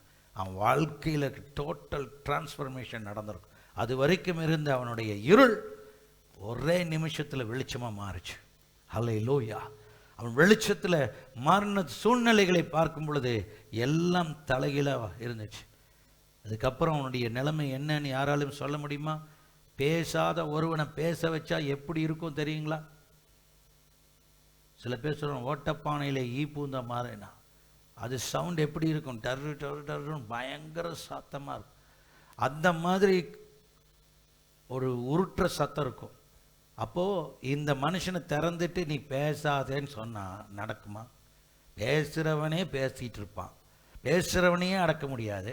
இப்போ புதுசாக பேசுகிறவனை எப்படி அடக்க முடியும்? நிச்சயமாக முடியாது. இயேசு அதை தடை பண்ணுறதுக்குரிய காரியம் என்ன என்று நீங்கள் ஆராய்ந்து பார்ப்பீங்களா, ஆழமாய் பார்த்தீங்கன்னா ஆண்டவருக்கு என்ன காரியத்தைனால இவங்களை எல்லா இடத்துலையும் நிறைய இடத்துல அற்புதம் செஞ்சிருக்கிறார். அந்த நிறைய அற்புதங்கள் எல்லாம் நீங்கள் செய்யும்போது நீங்கள் ஒன்றையும் இதை வெளியே சொல்லாதிருங்கள். யார் இடத்திலும் இதை குறித்து நீங்கள் பேச வேண்டாம், நீங்கள் இதை கொண்டு போக வேண்டாம் என்னெல்லாம் சொல்லியிருப்பார். ஆனால் நீங்கள் நல்லா யோசித்து பார்த்தீங்கன்னா அவருடைய காரியத்தை இவர்கள் மேன்மைப்படுத்தி அவர் என்ன நோக்கத்திற்காக இந்த பூமியிலே வெளிப்பட்டாரோ அது மறுக்கப்பட்டு போகும் அல்லது மறைக்கப்பட்டு போகும் என்பதற்காகத்தான் இயேசு அநேக இடத்துல சொல்ல வேண்டாம் என்றிருப்பார். ஏன்னா அவர் வந்ததே நீதிக்காக.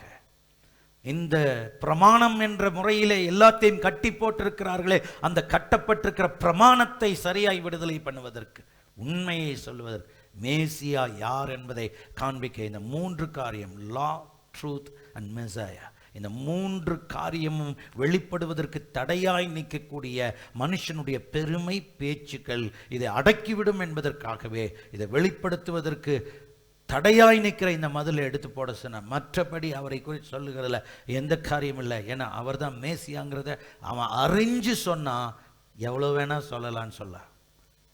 மேசியாங்கிற பொருளில் பதத்தில் நீங்கள் எங்கே வேணுமானாலும் பாருங்க, அவர் சொல்லுங்கிற பொழுது அந்த இடத்துல சொல்லியிருக்கவே மாட்டார். எல்லா இடத்துலையும் சொல்லுவார். சமாரியா ஸ்திரீ கிட்ட வந்து நீ சொல்ல வேண்டான்னு சொல்லலையே, ஏன்னா அவதான் சொல்லுறார், நீ உண்மையா மேசியா யாருங்கிறத கண்டு கொண்டோம். மேசியா யாருன்னு கண்டு கொண்டோன்னு அவர் சமாரியா நாட்டை முழுசும் ஆயத்தப்படுது 2 நாள் அங்கே தங்கினார். சொல்ல வேண்டான்னு சொல்லலாங்க. அப்ப எங்கே அவருடைய காரியம் தேவ திட்டமும் பிதாவின் சித்தமும் வெளிப்படுவதற்கு இருக்குதோ அந்த இடத்துல அவர் பேச சொன்னார்.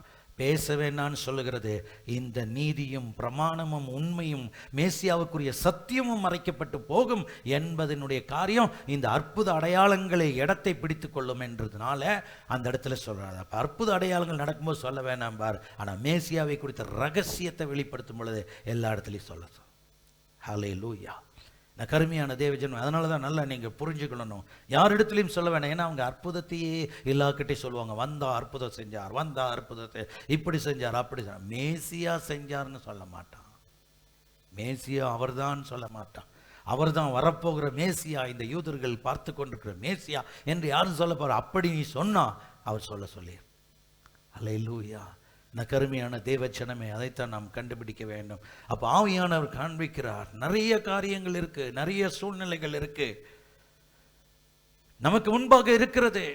இது எல்லாம் நம்ம அறிந்து கொள்ள வேண்டும். நம்முடைய காது, செவி, நம்முடைய பேச்சு ஆயத்தமாக இருக்கணும். நிறைய பேர் இந்த காரியத்தை ஆண்டவரிடத்தில் அற்புத அடையாளம் பெற்றுக்கொண்டு இன்றைக்கு வரைக்கும் நமக்கு ஜீவன் பலன் கொடுத்திருக்கு. ஆனால் சொல்லுவதற்குரிய ஆயத்தம் இல்லை. எங்கு போனாலும் நம்முடைய காரியங்களை மாத்திரம் பார்த்துக் கொள்கிறோமே. இயேசுவை குறித்து சொல்லுவதற்குரிய காரியம் இருக்கா? இல்லை. வேற காரியம், எனக்கு இது நடந்துச்சு, அது நடந்துச்சு, இப்படி நடந்துச்சு, எப்படி நடந்துச்சு எல்லாமே சொல்றோம். இயேசு இதை சொல்ல வேண்டாங்கிறார். இப்படி நடந்துச்சு, அப்படி நடந்துச்சுல.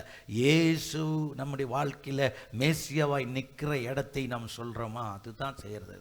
அதை தவிர எனக்கு கார் இருக்கு, பங்களா இருக்கு, வந்துச்சு, ஜெபிச்ச, இது நடந்துச்சு, அது நடந்துச்சு, இதெல்லாம் அவருக்கு தேவையில்லை. ஏன்னா அவருக்கு சொல்லாமலேயே செய்வார். இதெல்லாம் கொடுப்பா. வேதம் சொல்லுகிறது, என் ராஜ்யத்தை தேடி எல்லாம் உனக்கு கிடைக்கும். அப்புறம் எதுக்கு நீ சொல்லணும்? ராஜ்யத்தை தேடுற அத்தனை பேத்துக்கும் கிடைக்கும்.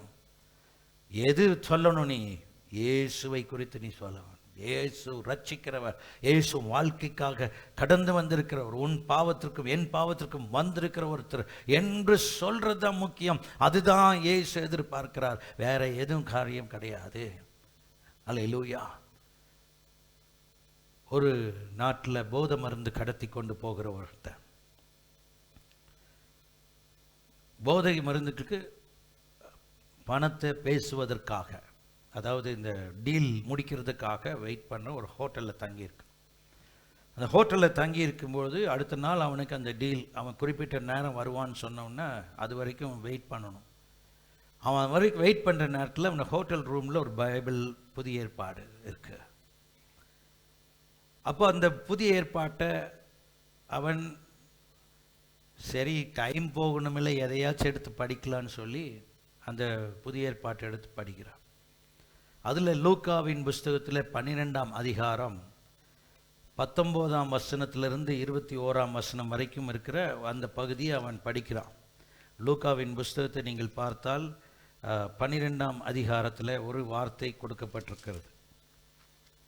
அதில் 19 முதல் 22, 21 வசனங்களை நம்ம வாசிக்கும் பொழுது வேதம் இப்படியாய் சொல்லுகிறது. பின்பு ஆத்மாவை உனக்கு அநேக வருஷங்கள், வேதம் சொல்கிறது நல்லா கவனிச்சு, ஆத்மாவே உனக்காக அநேக வருஷங்களுக்கு அநேகம் பொருள்கள் சேர்த்து வைக்கப்பட்டிருக்கிறது. நீ இளைப்பாரி புசித்து குடித்து பூரிப்பாயிரு என்று என் ஆத்மாவோடே சொல்லுவேன் என்று தனக்குள் சிந்தித்து சொல்லி கொண்டான்.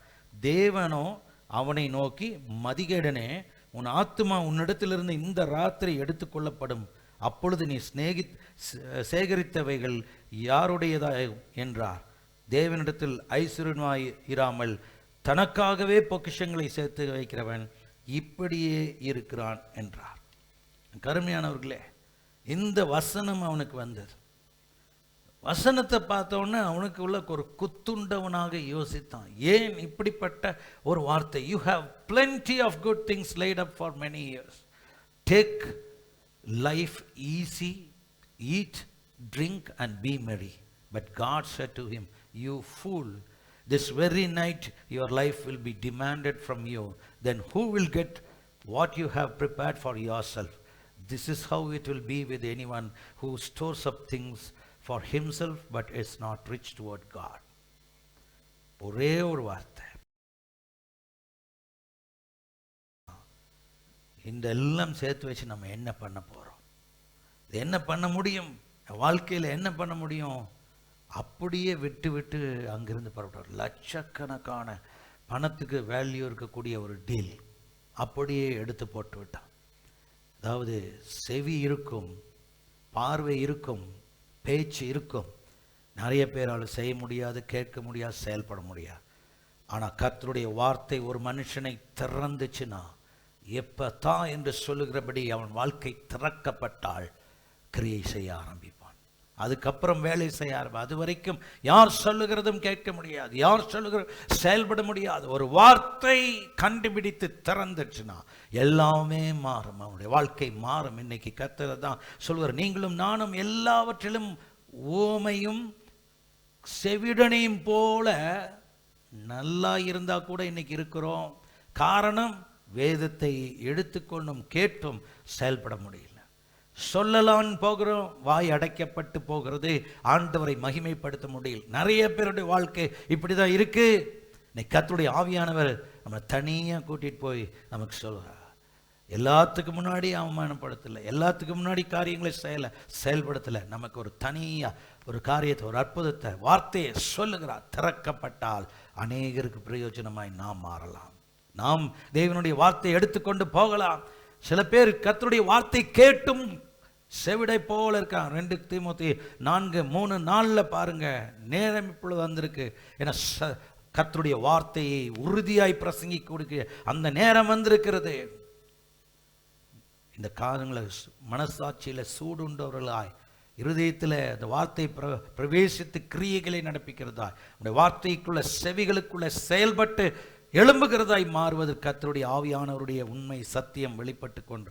ஆனால் அதை நாம் உறுதியாய் பற்றி கொண்டு போக வேண்டிய ஒரு கட்டாயத்தில் இருக்கும். அதனால் கர்த்தர் நம்மை மாற்றுகிறார். வார்த்தையை சில பேர் கேட்க முடியல, நிறைய காரியத்தை சொல்லுகிறோம், ஆனால் இதெல்லாம் நம்முடைய வாழ்க்கையில ஏற்றுக்கொள்ள முடியாதபடிக்கு இருக்கிற நிலைமைக்கு தான் கொண்டு போகிறதை பார்க்கிறோம். அருமையானவர்களே, நிறைய நேரத்தில் நாம் ஆண்டவருக்கு படிப்பு சொல்லி கொடுக்கிறோம், நாம் ஆண்டவருடைய சமூகத்தில் செயல்பட முடியாதபடி போகிறது.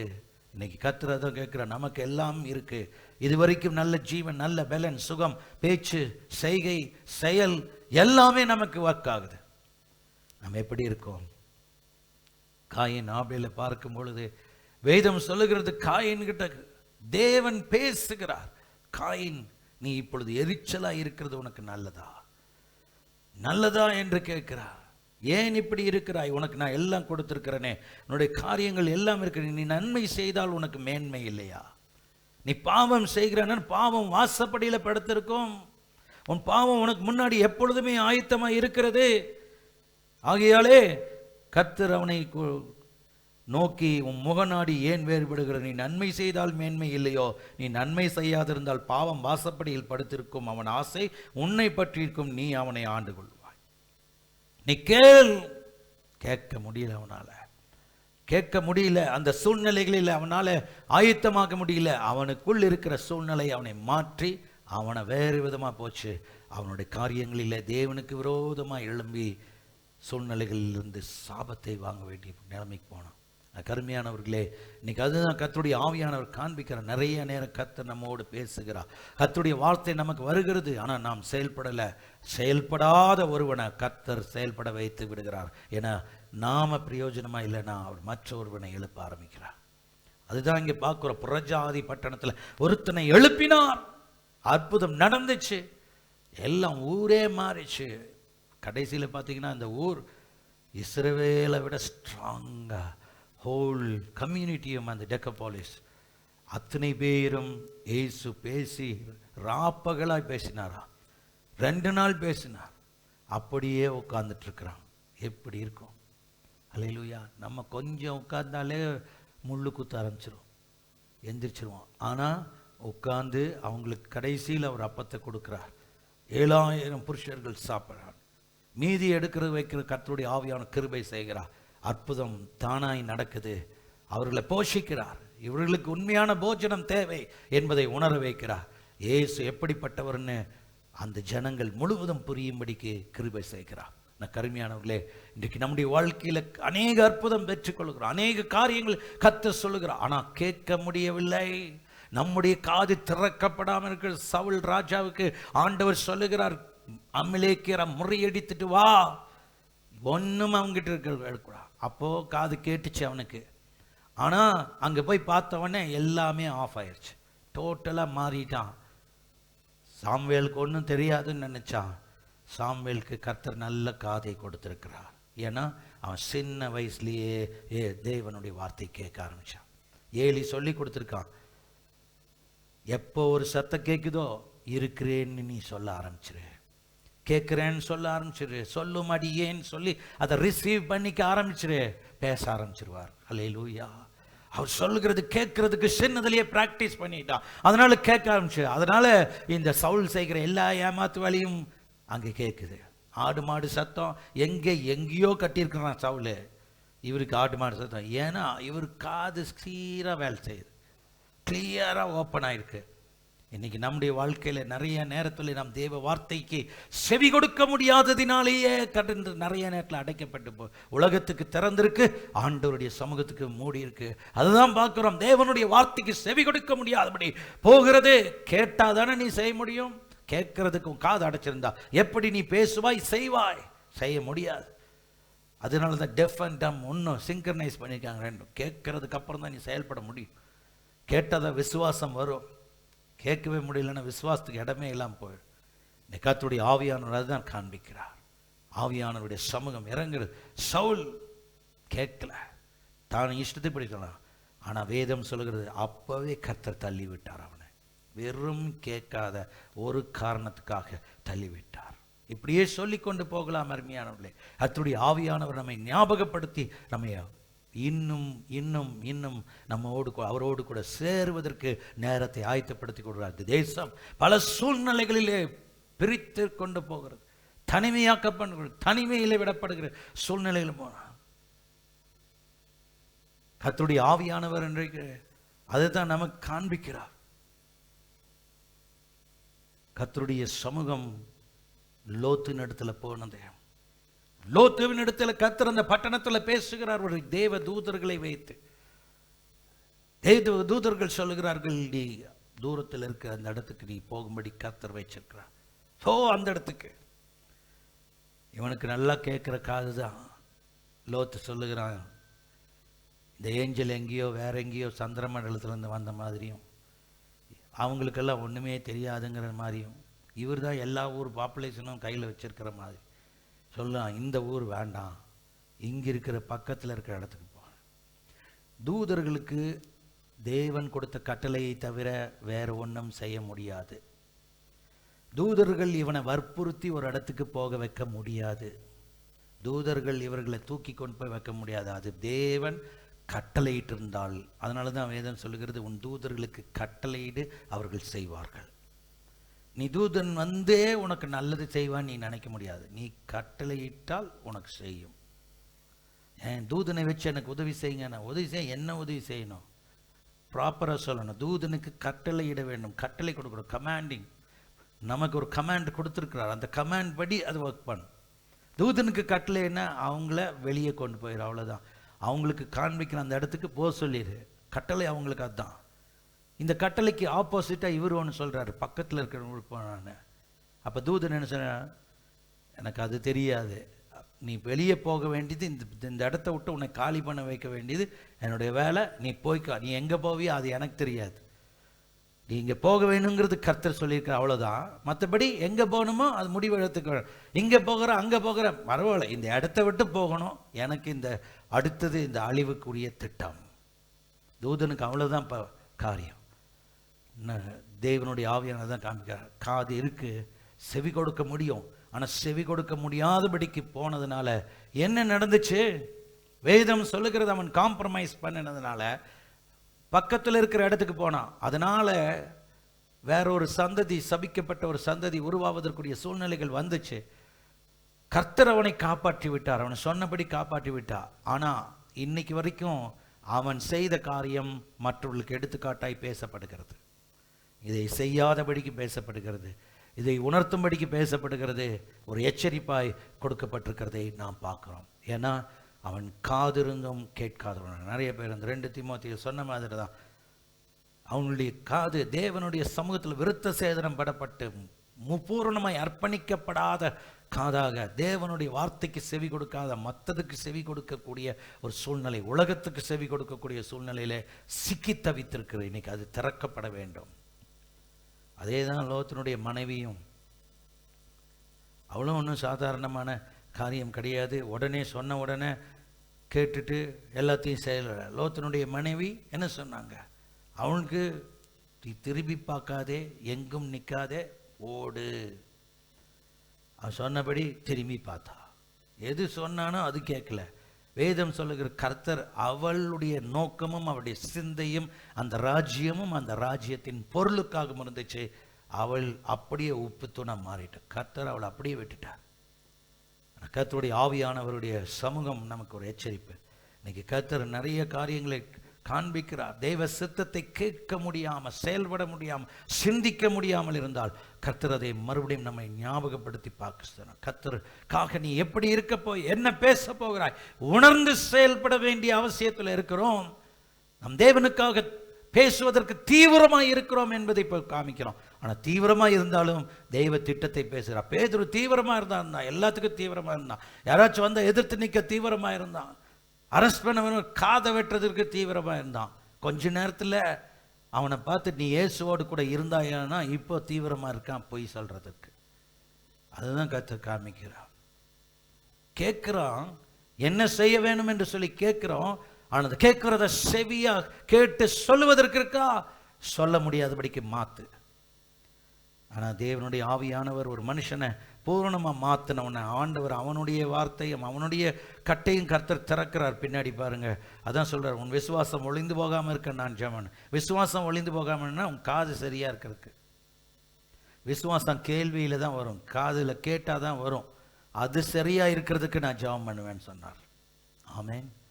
உன்னுடைய விசுவாசம் சரிப்படுத்துவதற்கு, உன் காது சரியா கேட்கறதுக்கு, கேட்டதை மாத்திரம் பேசுவதற்கு உன்னை மாற்றுவேன். வேதம் சொல்லுகிறது. அதுக்கப்புறம் அவன் அந்த விசுவாசத்தில் வல்லவனாய் மாறினான். அவனை கூப்பிட்டு அப்போஸ்தலரில் நீங்கள் வாசித்து பார்த்தீங்களா, அவனுடைய ரோமபுரியருடைய ஆட்கள் கூப்பிட்டு கேட்குறாங்க, நீ பேசாதபடிக்கு நான் உங்களை அடைக்கிறேன். யாரும் கிறிஸ்துவை குறித்து நீ பேசக்கூடாது, இயேசுவை குறித்து பேச. இப்போ பாருங்க என்ன சொல்கிறான், இவன் விசுவாசம் ஒளிந்து போகாதபடிக்கு இயேசு விண்ணப்பம் பண்ணுவேன். அவன் காது சரியா இப்போ வேலை செய்யும். என்ன கேட்குறாயோ அது உலகத்துக்குரியதுக்கு வேலை செய்யாது, கர்த்தருக்குரியதாக கேட்கும். அது என்ன சொன்னா, இயேசுவை குறித்து பேசக்கூடாது. இவன் சொல்றான், இயேசுவை குறித்து பேசக்கூடாதுன்ட்டு நீ எனக்கு சொல்ல முடியாது. என்னை இதுவரைக்கும் உயிரோடு வைத்தவரையும் இதுவரைக்கும் நான் கண்டதையும் இந்த இடத்துல நடந்ததையும் சொல்லாமல் இருக்க முடியாது. தேவனுக்கு கீழ்ப்படுகிறதை காட்டிலும் உனக்கு கீழ்ப்படிந்து விடுவேன் நீ நினைச்சு கொள்ளாதே, அவருக்குத்தான் கீழ்ப்படிவேன்னா. இப்போ காது எனக்கு சரியா கேட்குது. என்ன சொல்லணுமோ அதை நான் சொல்லுவேன், எதை பேசணுமோ அதை பேசுவேன். இப்போ எனக்கு கிளியர் கான்சியஸில் கர்த்தர் எனக்கு திறந்திருக்கிறார்.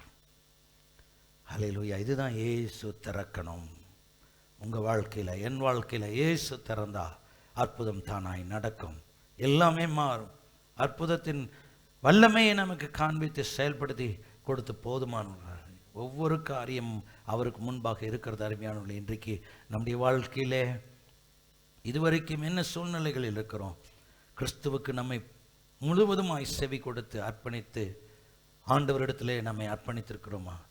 கேட்கிறவர்களுக்கு நாம் ஏற்றபடி பதில் சொல்லக்கூடியவர்களாக. 1 பேதுரு 3ஆம் அதிகாரம் 15-16 அதுதான் சொல்லுகிறான். ஏன்னா அவனுடைய அனுபவம் அது.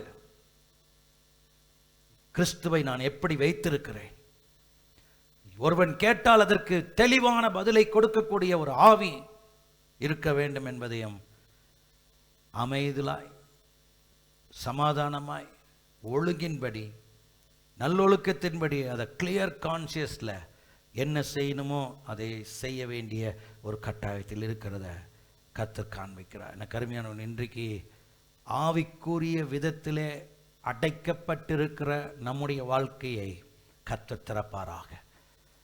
இந்த ஆவிக்குரிய அடைப்பு தேவனை மகிமைப்படுத்த முடியாதபடிக்கு இருக்கிற அடைப்பு, தேவனை சரியாய் மேசியாவை வெளிப்படுத்த முடியாதபடிக்கு இருக்கிற அடைப்பை கர்த்தர் நம்முடைய வாழ்க்கையில எடுத்து போடுவாராக. கர்த்தர் நம்மை ஊழியத்துக்காக ஆயத்தப்படுத்தி இருக்கிறார், அழைப்பை கொடுத்திருக்கிறார். விசுவாசிகளை கர்த்தர் கூப்பிட்டு ரட்சித்து சபைக்குரிய விசுவாச குடும்பத்துக்கு அடிப்படையில் கொண்டு வந்திருக்கிறார். எதை யார் எந்த விதத்தில் செய்ய வேண்டும் அதை செய்வதற்கு நாம் ஆயத்தமாகணும். தீமையானது வேண்டாதது நம்முடைய வாயிலிருந்து பிறக்காதபடிக்கு ஜாக்கிரதையாக இருப்போம். கர்த்தருக்கு எது பிரியமோ அதை பேசுவதற்கு நம்முடைய வாய் திறக்கப்பட்டிருக்கட்டும். அப்பொழுது நிச்சயமாய் சத்தியத்தின் ஆவியானவர் நம்மோடு கூட இடைப்படுவார். சத்தியம் நமக்குள்ள வெளிப்படும். நிச்சயமாய் அவருடைய மகிமை காண். அதனால தான் இயேசு அந்த அற்புதம் செஞ்சவன் வாயை திறந்த மகிமையை காண்பித்த பொழுது எல்லா ஜனங்கள் சொன்னார்கள், எல்லாவற்றையும் நன்றாய் செய்தார். எல்லாவற்றையும் நன்றாய் செய்தார். எப்பொழுது செய்தார்? பிதா குமாரனுடைய ஆவியில இந்த பூமி படைக்கப்படும் பொழுது அனுப்பிடப்பட்ட வேளையில ஒவ்வொரு படைப்பையும் படைத்து முடித்த உடனே அவர் சகலவற்றையும் கண்டார், நன்மை என்று கண்டார். எல்லாம் நன்மை என்று கண்டார். ஆதியாகமத்தில் நீங்கள் வாசிக்கிறீர்கள், ஒவ்வொரு படைப்பிலையும் கடைசியில் பார்க்கும் பொழுது அவர் இந்த நாளை படைத்து முடித்து நன்மை என்று கண்டார். 100% ஃபுல்ஃபில்மெண்ட் அப்படியே இருக்குங்கிறத பார்த்து அதே தான் இந்த ஜனங்க சொன்னாங்க, எல்லாவற்றையும் நன்றாய் செய்தார். செவிடர் கேட்கவும் ஊமையர் பேசவும் பண்ணுகிறார் என்று சொல்லி மென்மேலும் ஆச்சரியப்பட்டார். The one who does all things well. எனக்கு அருமையானவர்களே, கர்த்தருடைய ஆவியானவர் எதை செய்தார்? நேர்த்தியாய் செய்வார். உங்களுடைய என்னுடைய பாவத்தை எடுத்து போட்டு இன்னைக்கு நேர்த்தியா நம்மை மாற்றிருக்கிறார்.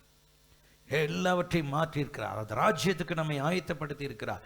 நமக்கு ஒரு சமாதானத்தை கொடுத்திருக்கிறார். சமாதானத்தை விட்டு போகிறேன், உலகம் கொடுக்கிற சமாதானம் அல்ல, என்னுடைய சமாதானத்தையே கொடுக்கிறேன், முழுமையாக கொடுத்திருக்கிறார். He does everything well. ஆண்டவர் பரிபூர்ணமாய் அதை நம்முடைய வாழ்க்கையிலே செய்து முடித்திருக்கிறதை பார்க்கிறோம். இன்னைக்கும் வருத்தப்பட்டு பாரம் சுமக்கிறவர்களே, நீங்கள் எல்லாரும் என்னிடத்தில் வாருங்கள், நான் உங்களுக்கு இளைப்பாறுதல் தருவேன் என்று சொன்னவர், நீங்களும் நானும் படுகிற எல்லா பாடுகள், வேதனைகள், பாரங்கள் எது வேணா இருக்கலாம். ஆனால் இன்றைக்கு கர்த்தர் நம்மிடத்தில் அவர் வந்திருக்கிறார். ஒரு தெய்வ சமாதானத்தை, சந்தோஷத்தை, ஆசீர்வாதத்தை கூட்டி கொடுக்க வந்திருக்கிறார். எல்லாரும் ஆண்டவருடைய கரத்தில் நாம் ஒப்பு கொடுத்தால் நம்முடைய வாழ்க்கையை தலைகீழாய் மாற்றி காண்பிப்போம். நாம் என்ன பேச வேண்டும், எப்படி இருக்க வேண்டும், நம்முடைய ஆவிக்குரிய விதத்திலே நமக்கு திறக்கப்படுவதற்கு என்ன வல்லமை தேவை என்பதை கொடுத்து நம்மை உருமாற்றுவார், புதுப்பிப்பார், புதிய அனுபவத்தில் நம்மை கொண்டு போவார். ஜனங்கள் பார்த்து சொல்வார், நம்முடைய வாழ்க்கையில இயேசு எல்லாம் மாற்றி இருக்கிறார், எல்லாம் நன்மையாய் செய்திருக்கிறார் என்று சொல்லக்கூடிய வல்லமையை, வார்த்தையை வெளிப்படுத்துவாராக.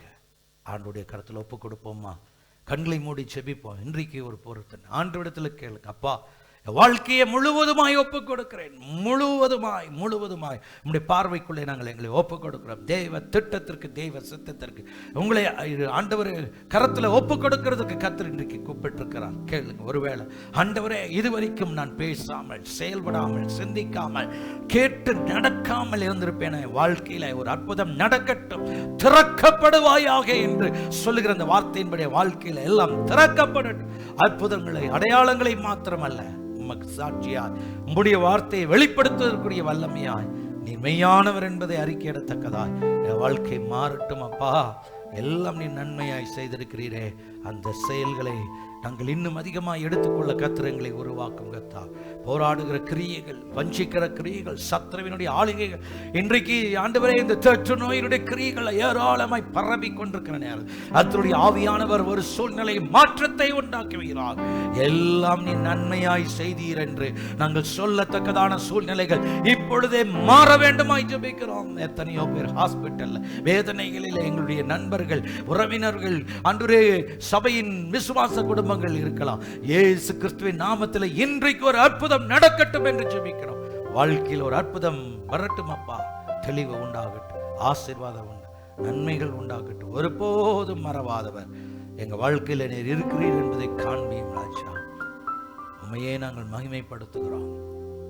இந்த நாளிலே கொடுக்கப்பட்ட இந்த வார்த்தை பல தடைகளின் மத்தியில் கிரியைகள் நடப்பிக்கிறோம் என்பது நாங்கள் விசுவாசிக்கிறோம். வாழ்க்கை ஒவ்வொரு வீட்டுக்குள்ளும் இந்த வார்த்தை கடந்து செல்லப்படும். அற்புதங்கள், அடையாளங்கள் நடக்கட்டும், அதிசயங்கள் நடக்கட்டும், விடுதலை உண்டாகட்டும், சந்தோஷ சமாதானம் இருக்கட்டும். நீர் அப்படி செய்வதற்காக உமக்கு நன்றி செலுத்தி கோடா கோடி மகிமை, துதி, கனம் எல்லாவற்றையும் செலுத்துகிறோம். நீ பொறுப்படுத்திக் கொள்ளும். ஆசீர்வாதம் தேசம், பட்டணம் நன்மையை காணட்டும், நீதி நிலைநாட்டப்படட்டும், தலைவர்கள் உண்மையான காரியங்களை செயல்படுத்துவார். தேசத்துக்கு தேவைகளை எல்லாம் சந்திக்கக்கூடிய தலைவர்கள் உருவாகி இந்த நாட்களில் சரியாக எல்லாவற்றையும் செயல்படுத்துவார்களா? எங்கள் பட்டணத்தில், எங்கள் தேசத்தில், மாநிலத்தில் எல்லாம் இருக்கிற ஆண்டவருடைய தாக்கமும் குறைந்து போகட்டும் அப்பா. ஒரு மாறுதல் உண்டாகட்டுமாய் ஜெபிக்கிறோம்.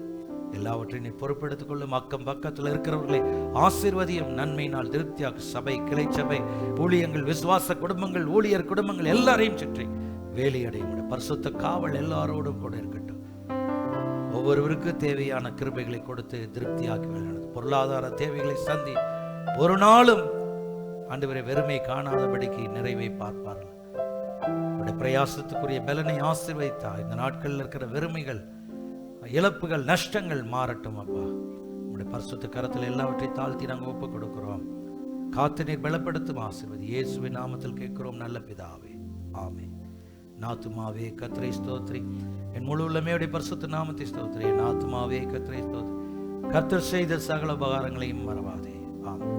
நம்முடைய ஆண்டவராய் இருக்கிற இயேசு கிறிஸ்துவின் கிருபையும், பிதாவாகிய தேவனுடைய அன்பும், பரிசுத்த ஆவியானுடைய அந்யோன்ய ஐக்கியமும் சமாதானம் கேட்டுக்கொண்டிருக்கிற ஒவ்வொருவருக்கும் இன்றும் என்றும் சதா காலமும் தங்கியிருப்பதாக. ஆமென், ஆமென். அல்லேலூயா, அல்லேலூயா, அல்லேலூயா. கர்த்தர் உங்களை ஆசீர்வதிப்பார்.